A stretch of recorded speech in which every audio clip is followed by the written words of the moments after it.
From the outside, it looked like any other expensive evening. Soft music, crystal glasses lined up like soldiers, plates arranged with surgical precision.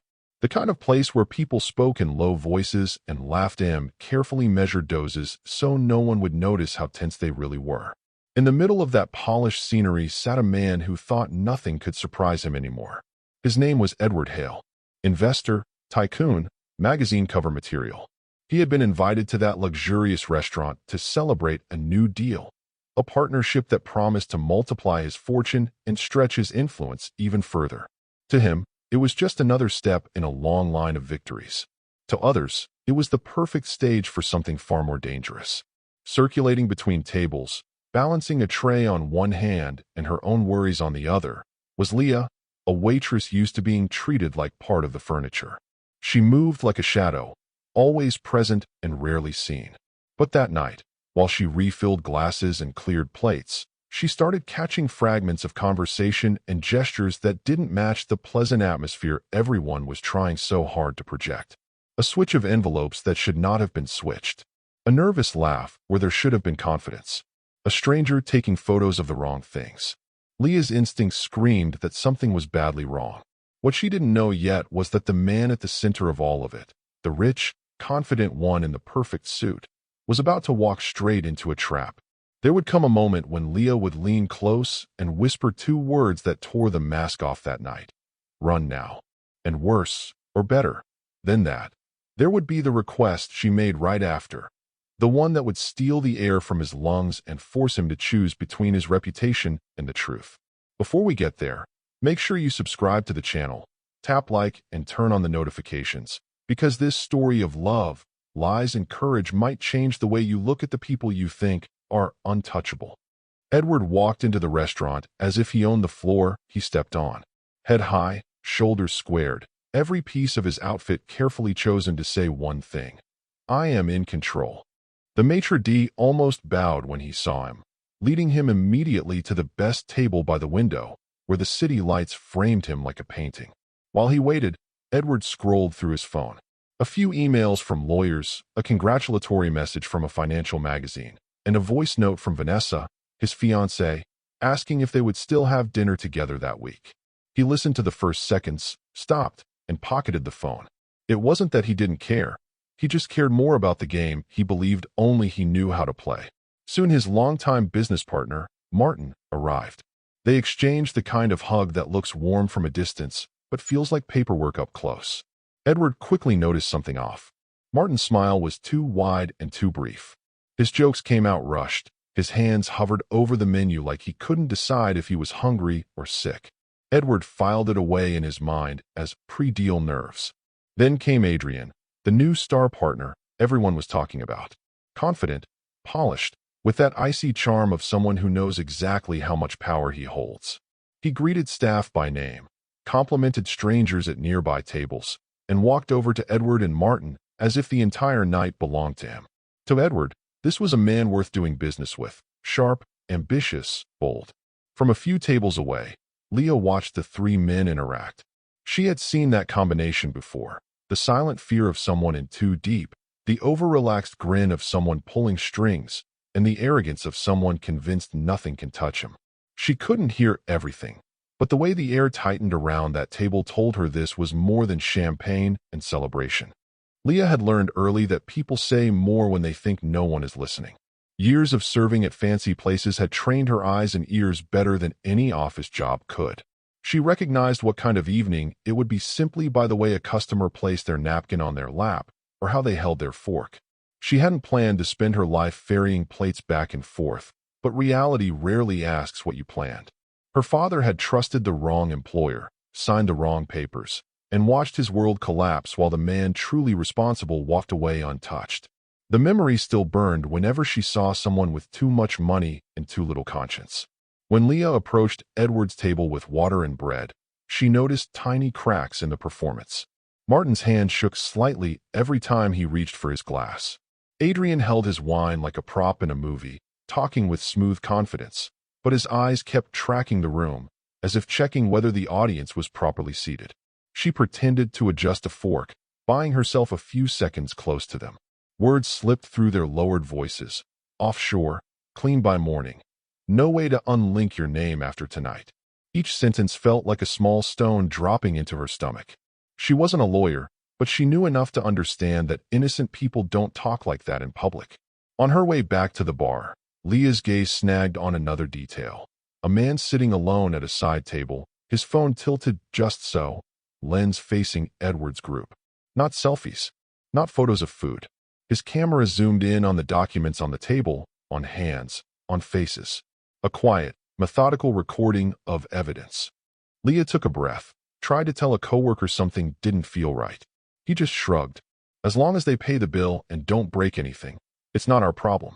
But for her, it was impossible not to remember her father signing papers he didn't understand while someone else collected proof to pin everything on him later. That night, as she watched Adrian slide a white envelope across the table, Leah knew one thing for sure. If she stayed quiet, she would be helping bury someone again. By the time Leah returned with a bottle of expensive wine, the atmosphere around Edward's table had changed. Outwardly, everything was perfect. Jokes, toasts, polish. Underneath, the tension had thickened into something almost visible. Adrian lifted his glass and spoke with theatrical gravity. "To Edward," he said, "the man who's about to step into a future that can't be undone." Edward laughed, assuming it was just a dramatic way to talk about a massive business win. He liked the idea of being a man who changed markets, moved numbers, shaped futures. Martin's laugh, however, sounded more like a cough. He stared at the table instead of at the man being praised. As Leah poured the wine, she saw Adrian's hand move with practiced ease. A slim envelope that had been resting next to his plate was swapped for a thicker one, barely noticeable unless you were standing as close as she was. The new envelope slid gently toward Edward's side of the table. Edward signed a small authorization, without fully reading, trusting the people in front of him and the lawyers he had behind him. He had spent years signing documents that other people prepared. Why would this night be any different? The pen in his hand felt familiar. The weight of the decision did not. At the same time, the man at the side table snapped another series of photos. Leah saw the screen glow, capturing a clear image of the envelope, the signature, Adrian's watch, Martin's nervous fingers. Not tourist photos. Not for memories. These were puzzle pieces. As Leah stepped away, she heard Adrian's voice drop. "Tomorrow, every outlet in the country will be talking about you, and there will be no way to pretend you didn't know what you were signing." Her skin crawled.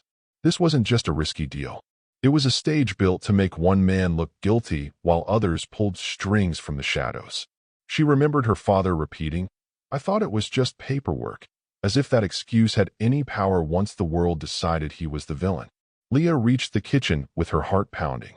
Something inside her snapped into place. She could either walk away and sleep terribly for the rest of her life, or do something that might cost her everything. Leah pressed her palms against the cold metal counter in the kitchen and tried to steady her breathing. Her manager's warning echoed in her head. "Don't interfere with customers. You're here to serve, not to listen." But every fiber in her body screamed that staying in her lane tonight meant watching another innocent get swallowed. She tried the easiest option first. "Can someone else take table 7? I'm not feeling great," she said to a coworker. He didn't even look up. "They're VIPs. The boss will lose his mind if we shuffle staff now. Just finish your shift." Alone with her decision, Leah looked at her reflection in the glass of the kitchen door. Tired eyes, simple uniform, a name tag that half the customers never read. How much weight could her voice possibly carry against suits worth more than her yearly salary? The answer was obvious. Still, walking away was no longer an option she could live with. She stepped back into the dining room, tray in hand, but no real reason to approach the table. She created one. Let a piece of cutlery slip near Edward's chair, the faint clink drawing a few casual glances. She crouched beside him to pick it up, and in that brief pocket of privacy, the space between the white tablecloth and the noise of the restaurant, she spoke. Her voice came out as a whisper edged with fear. "Run now." Edward stiffened. For a moment he thought he'd misheard. Then he turned slightly and saw her face up close. No flirtation, no game, no nervous giggle. Just raw, urgent alarm. The kind of look you don't fake when you're afraid of losing your job. He could have brushed it off, waved her away, demanded the manager fire her on the spot. That would have fit the story people like to tell about powerful men. But something about that look slid under his armor and stayed there. Leah stood up before anyone could question why she'd stayed so close for so long. Adrian was busy talking numbers. Martin stared at the table, lost. No one asked why the waitress's hands were shaking. For the first time in a long time, Edward didn't feel like the one setting the pace of the evening. He felt like a man sitting on a chair with no idea that the floor underneath had already been sawed halfway through. Edward let a few minutes pass, pretending to study the menu again. Then he raised his hand slightly. "Excuse me," he said, with the smooth tone of a man who's used to being answered quickly. "Could we get some ice?" Leah knew it wasn't about ice. She took a breath and walked back over, willing her heartbeat to slow down. She could feel Adrian's gaze on her for a moment, then drifting away as he returned to his performance. Martin hardly noticed her arrival. Leaning just enough to be heard by Edward and no one else, she forced the words out. "You asked what I meant," he murmured first, his smile glued in place for anyone watching. "I don't run without a reason." Leah swallowed. "I can't explain everything right here," she whispered. "But you're not just here for dinner. And they're not just here to celebrate you. Someone's using your name tonight. And they're building proof while you sign." He studied her, trying to decide if she was frightened or manipulative. He didn't find greed in her eyes, or that hungry glint of a blackmailer. What he saw unsettled him more, bravery fueled by old wounds. "Why would I trust you?" he asked quietly. "Because I have nothing to gain by warning you," she answered, "and everything to lose." Then she did the unthinkable. She took a breath and made the request that knocked the air out of his chest. "If anyone comes in asking for you," she said, "tell them you're here with me." Edward blinked. "I don't follow." "Tell them I'm the reason you're here. That you came to see me. That we're together. That this table, this night," she glanced at the contracts without really looking, "has nothing to do with any business deal." He stared at her like she'd just spoken another language. "Do you realize what you're asking?" "Yes," Leah replied. "I'm asking you to let them think the scandal is about your personal life, not your hands on their papers. If you fit the story they prepared, you're finished. If you break the script, they have to improvise, and that's where their plan falls apart."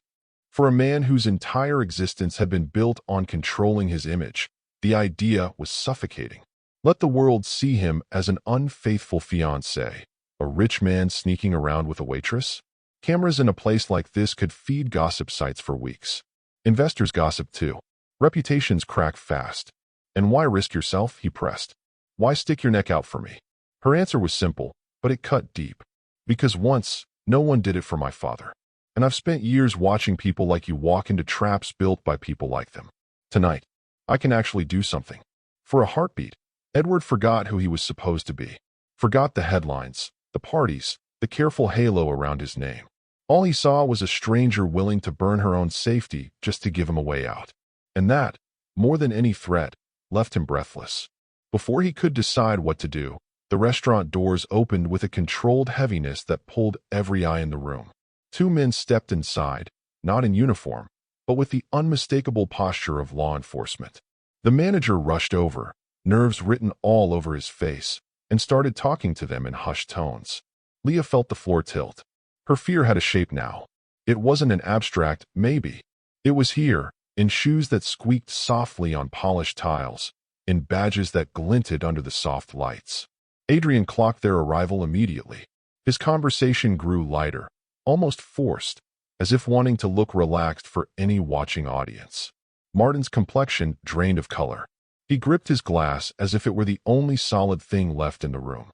From his seat, Edward watched the manager glance toward their table, make a tiny gesture, and then quickly look away. Someone had told those officers exactly where to look. At him. At another table, the man with the phone put it down and simply watched, as if his job was done. Enough photos. Enough proof. Now came the show. Leah's and Edward's eyes met again across the space between them. It felt like they were standing on opposite sides of a broken bridge. One small step, and they would fall separately.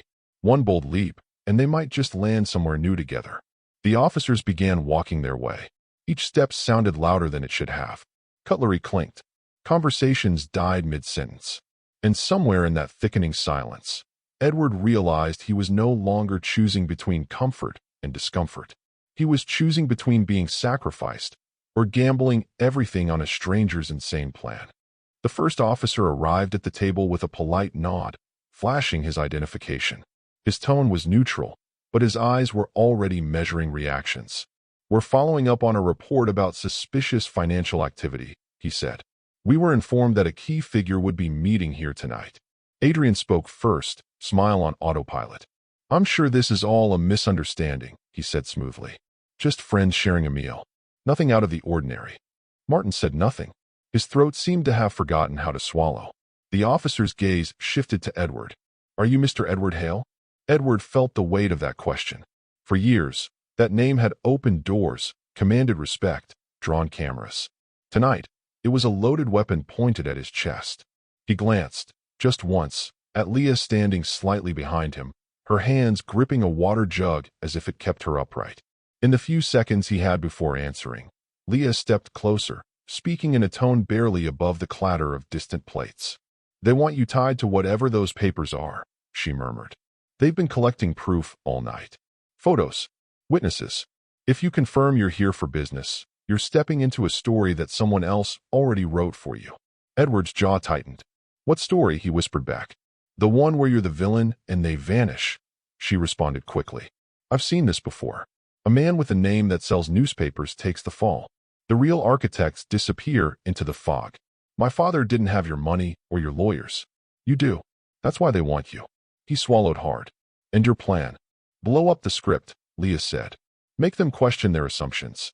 If you're just a rich idiot on a secret date with a waitress, the story becomes messy. Doubt buys you time. Time buys you options." It was insane, humiliating, risky, everything his ego hated. But for the first time, he saw something clearly. No contract he'd ever signed had made him shake the way that whisper did. The officer repeated the question. "Mr. Hale, are you here tonight for a business meeting?" Edward breathed in slowly, let go of the life where appearances were everything, and chose. He turned to face the officers fully, his voice steady in a way his mind was not. "If you're here because of contracts or corporate matters," he said, "then you're looking at the wrong table. Tonight isn't about business." Adrian shot him a look sharp enough to cut glass. "What are you doing?" he hissed. The officer frowned. "Then why are you here, sir?" Edward reached for Leah's hand. The gesture shocked the entire table, including Leah herself. He gently pulled her closer, enough that there was no mistaking his intent. "I'm here for her," he said simply. "This is my night off. I came to see my girlfriend. Whatever documents are on this table didn't come from me." A wave of whispers rolled through the room. Customers stared openly now. The manager blinked so fast it looked painful. In the back, someone lifted a phone again, eager to capture a scandal of a different kind. Leah felt like her legs were made of glass, but she didn't pull away. When the officer turned to her and asked, "Is that true?" she nodded. "Yes," she answered, forcing calm into her voice. "He comes here to see me. He's not here on company time."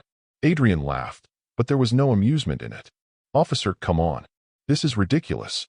We're clearly in the middle of a formal discussion. Look at the documents, the signatures, the—" Edward stepped away from the envelope like it was radioactive. "Those documents," he said, "were brought by them. If they have business to discuss, that's their matter. I did not ask for it, and I certainly don't intend to sign anything under these circumstances." The officers exchanged a look. The neat, linear story they'd arrived with now had loose ends. The witness with the photos was brought over. His images clearly showed Adrian pushing papers forward, the mystery envelope, Martin's panic. But the narrative they had planned, wealthy mastermind caught red-handed, no longer fit as cleanly as expected. "Who invited whom?" one officer asked. "Who contacted the restaurant?" asked another. Questions that had been designed for Edward started turning toward Adrian and Martin. The trap spotlight was shifting. Leah's heart hammered in her chest, but she held her role. A waitress who, against all odds, had become the flaw in someone's perfect plan.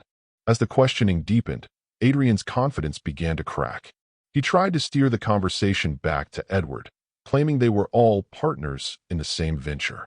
But every time he spoke, another detail slipped out that didn't match what the officers already knew. "Martin, why does the tablecloth eventually broke?" "I can't do this," he muttered, loud enough for everyone at the table to hear. "I can't carry this alone."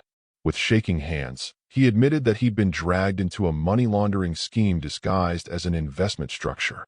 He said the plan had always been to pin the entire thing on a single public figure, the one with the high-profile name and thick enough skin to survive the scandal on paper. They wanted him, Martin said, nodding toward Edward. They wanted reporters to film him signing.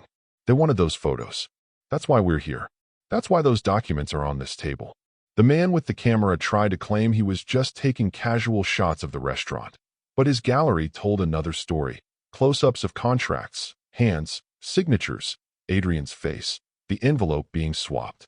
There were far fewer clear shots of Edward with pen in hand than anyone had hoped.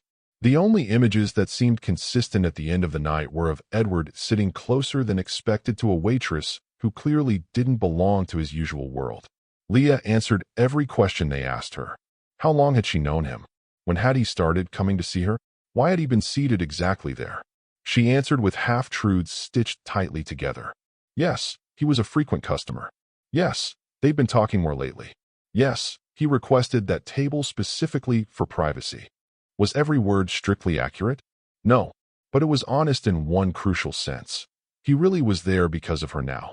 By the time the officers asked Adrian to accompany them down to the station to clear up a few issues, the original script had pretty much burned.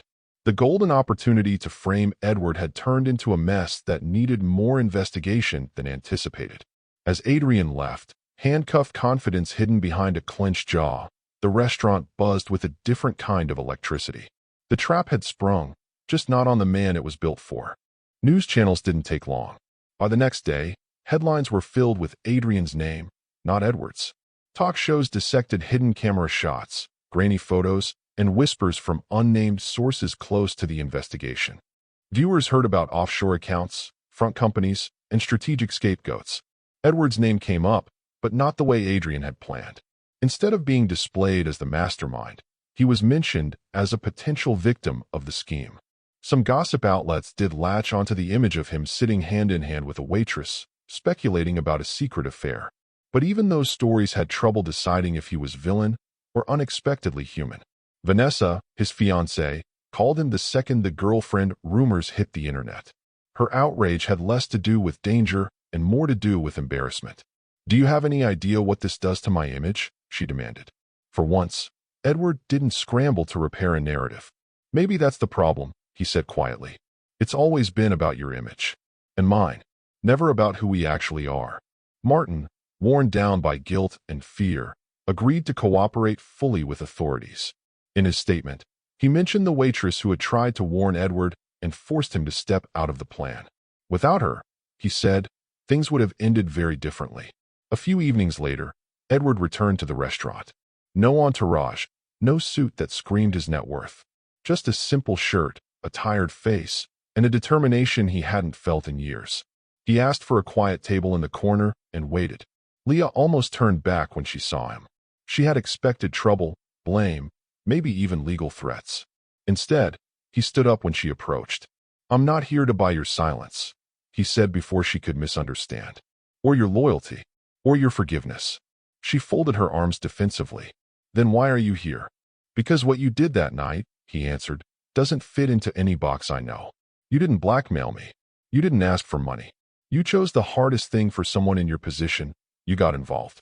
And you made me see that I'm not as smart as I think I am when it comes to people." Leah shrugged, trying to downplay the weight of it all. "I did what I wish someone had done for my father," she said. "Nothing heroic. Just refusing to watch another person get thrown under the bus because he was convenient." They sat down after her shift. No contract, no agenda. Just two people sharing coffee in a room that had seen the worst of their fear and the best of their courage. They didn't promise each other forever. They didn't declare love in dramatic speeches. But something had shifted. Edward was no longer just a rich man in a perfect suit to her. And Leah was no longer just the girl with the tray to him. On the walk home that night, Leah realized something important. Maybe life isn't about never being trapped. Maybe it's about whether you're willing to shatter the script when you finally see the strings. Because one night, in a restaurant that pretended to be normal, she told a stranger with everything to lose, "Run now." And then asked him to stand by her side in a lie that, somehow, saved the truth. If you made it this far, you already know. Sometimes, The bravest thing someone can do is speak up when everyone else stays quiet. A waitress with nothing to gain. A rich man forced to choose between his public image and the truth. A lie that exposed a bigger crime and opened the door to something real. Tell me in the comments. In Edward's place, would you have trusted Leah? In Leah's place, would you have risked your job and your peace to warn a stranger? Don't forget to subscribe to the channel, leave your like, and share this video with someone who needs a reminder that courage doesn't always come from those on the highest floors, but often from those nobody even sees.